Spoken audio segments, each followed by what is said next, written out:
Hi guys, मैं अमित अग्निश from the guiders एजे की तरफ से। आज मैं आपको जो टॉपिक करवाऊंगा वो फैक्टराइजेशन का है, जो बहुत इंपॉर्टेंट है कई चैप्टर्स में 8th 9th 10th में। तो इस फैक्टराइजेशन मिडल टर्म स्प्लिटिंग से करेंगे। इसकी एक एग्जांपल पहले लेके चल रहा हूं। यहां पे गाइस हमने मिडल टर्म को स्प्लिट करना है, दो नंबर्स में तोड़ना है। ऐसे तोड़ना है जिनको मैं ऐड या सब्ट्रैक्ट करूं। इंटीजर्स में दोनों होता है तो वो 8 आए, और दोनों को अगर मल्टीप्लाई करूं नंबर्स को तो वो इन दोनों के मल्टीप्लाई के बराबर आएगा। जैसे 3 और 4 को मल्टीप्लाई करते हैं हमारे पास आता है 12, तो यानी मल्टीप्लाई करके आए 12। अब कौन से ऐसे नंबर हैं जिनको मैं अगर मल्टीप्लाई करूं 12 आए और वैसे 8 आए, उसके लिए आपने क्या करना है, 12 को एलसीएम लो।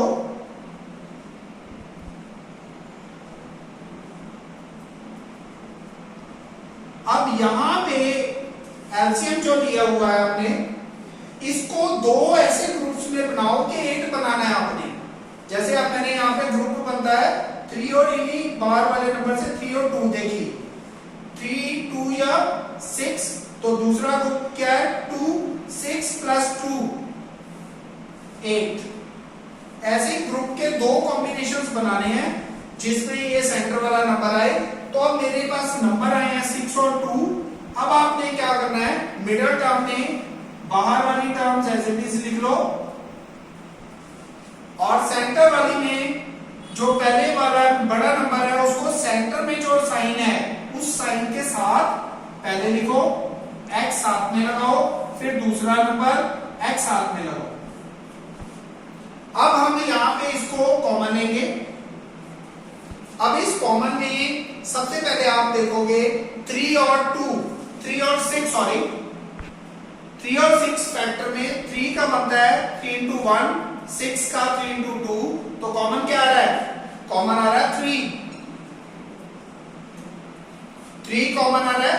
तो इसका मतलब 3 हम कॉमन निकालेंगे, साथ में दोनों के साथ x है तो x।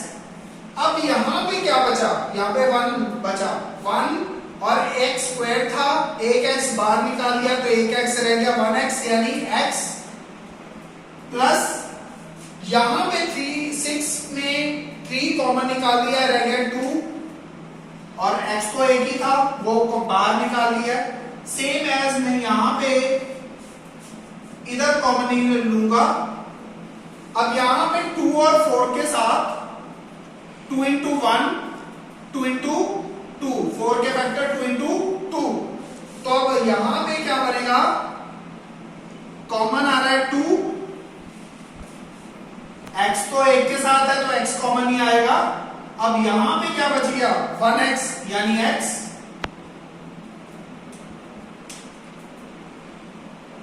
प्लस यहां पे अब 2 है तो 4, एक 2 बाहर निकाल दिया तो 2 बचा है तो 2।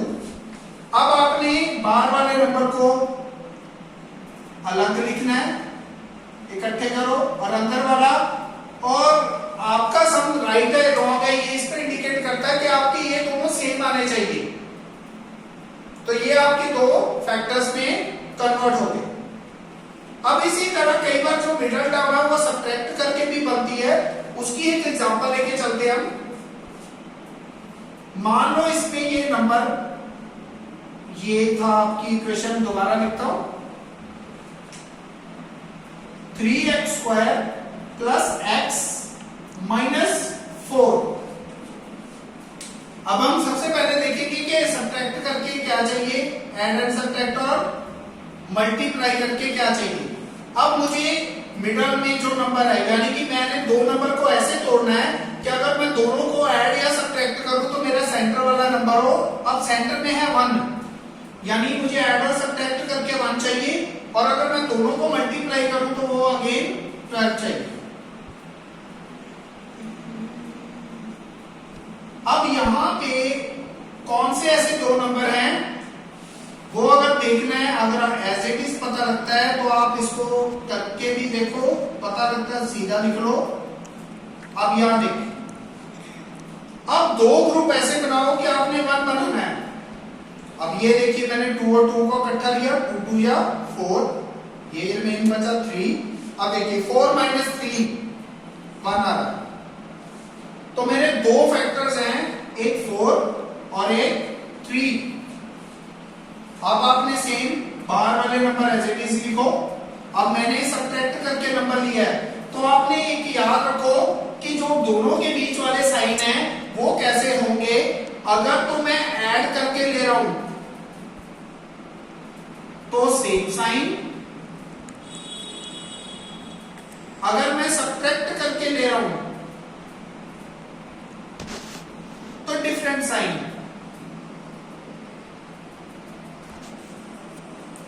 यानी कि अगर ऐड किया तो दोनों सेंटर वाले नंबर के साइन सेम होंगे, अगर सब्ट्रैक्ट करके ले रहा हूं तो डिफरेंट साइन होंगे।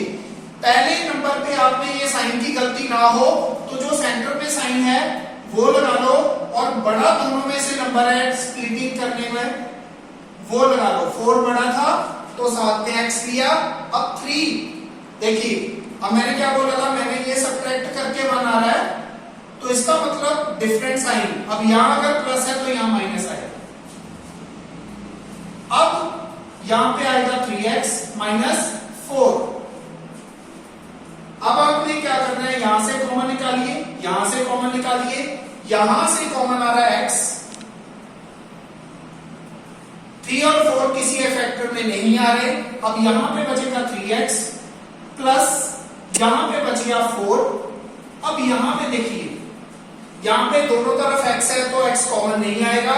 3 और 4 किसी एक टेबल में नहीं आते, तो इसमें कॉमन क्या निकलेगा, 3 और 4। अगर दो नंबर्स किसी एक टेबल पे नहीं जाते तो उनका कॉमन फैक्टर 1 हमेशा हर टेबल में जरूर होता है। जैसे 3 into 1 4 into 1, तो कॉमन क्या आ रहा है, 4 1। और साथ में आपने जो यहाँ पे नंबर है साइन है, अब दोनों में साइन माइनस भी कॉमन आ रहा है तो माइनस कॉमन निकाल दिया, तो यह आया -1। अब अंदर क्या बचेगा, सबसे पहले अगर आप माइनस साइन निकालते हो तो अंदर के दोनों के साइन चेंज होंगे। जब भी हम माइनस कॉमन निकालते हैं तो दोनों के साइन चेंज होंगे। जैसे ये माइनस था तो अब ये प्लस बन जाएगा, 3 साथ में x, ये भी माइनस है प्लस बन जाएगा, और 4 अगेन वही चीज, हमारे अंदर वाले दोनों ये सेम आने चाहिए।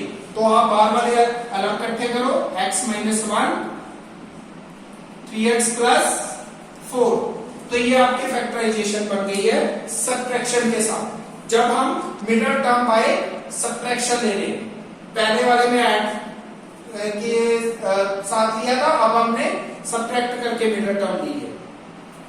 और अब मैं आपको एक अनरूट की एग्जांपल बताना चाहता हूं, क्योंकि अनरूट की फैक्टराइजेशन गाइस नॉर्मली बहुत टफ लगती है स्टूडेंट्स को। तो एक एग्जांपल हम अनरूट की लेंगे।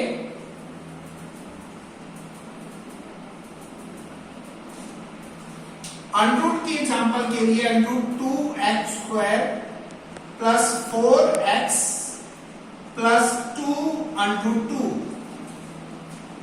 गाइस घबराना नहीं है, इसको पहले सबसे इंपॉर्टेंट क्या है ये देखिए कि ऐड एंड सब्ट्रैक्ट करके और मल्टीप्लाई करके हमको क्या चाहिए। अब ऐड एंड सब्ट्रैक्ट करके मुझे सेंटर वाला नंबर चाहिए, वो जो कि 4 है, और मल्टीप्लाई करके क्या चाहिए, मल्टीप्लाई करके मुझे इन दोनों का मल्टीप्लाई जो करके आएगा उसके बराबर चाहिए। यहां पे √2 को मल्टीप्लाई करता हूं 2 √2 से, बाहर वालों को बाहर से, यहां पे 1 है, अगर √2 के बाहर कुछ नहीं है तो 1 मानते हैं। 2 1s are 2, और √2 का √2 को √2 से करते हैं तो 2, तो 2 2 या 4। यानी कि मुझे ऐसे दो नंबर में इसे सेपरेट करना है जिसे मैं मल्टीप्लाई करूं तब भी 4 आए, अगर ऐड एंड सब्ट्रैक्ट करूं तब भी 4 आए। तो कौन से नंबर है, 2 और 2। जब 2 + 2 करते हैं तब भी 4, 2 × 2 करते हैं तब भी 4। तो अब मिडल टर्म स्प्लिट नंबर मिल गए मुझे 2 और 2।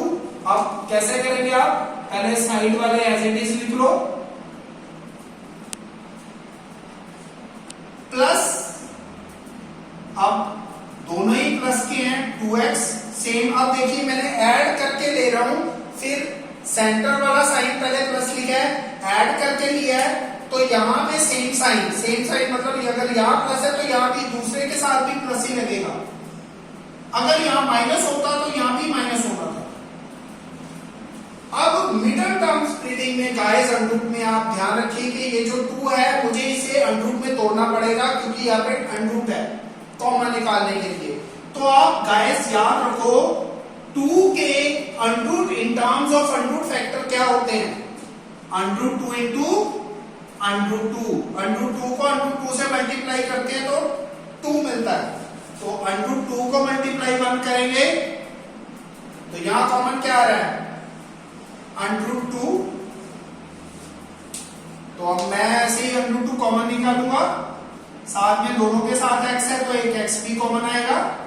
अब यहां पे बच गया x प्लस, अब 2 वाले में अंडरूट 2 में कॉमन निकाल चुका हूं तो एक अंडरूट 2 अंदर बच गया। सेम एज यहां पे 2x और 2 अंडरूट 2, यहां पे कॉमन आ रहा है 2, तो आप 2 कॉमन निकालिए। अब यहां पे क्या बच रहा है x, 1x, 1 बच गया 1x प्लस यहां पे 2 कॉमन निकाल चुका हूं तो अंडरूट 2। अब सेम अंदर वाली टर्म सेम होनी चाहिए, बाहर वाली आप अलग लिखो, अंडरूट 2x प्लस 2 और x प्लस अंडरूट 2। तो इन दैट वे आप अंडरूट वाला जो नंबर्स हैं उनकी फैक्टराइजेशन भी इस अकॉर्डिंग कर सकते हैं। ऐसी और वीडियोस के लिए, ऐसी और क्वेरीज के लिए आप हमारे चैनल को सब्सक्राइब कर सकते हैं और हमारे नीचे दिए गए नंबर पे आप कांटेक्ट करके हमें ऑनलाइन कोचिंग के लिए भी कांटेक्ट कर सकते हैं। Thank you.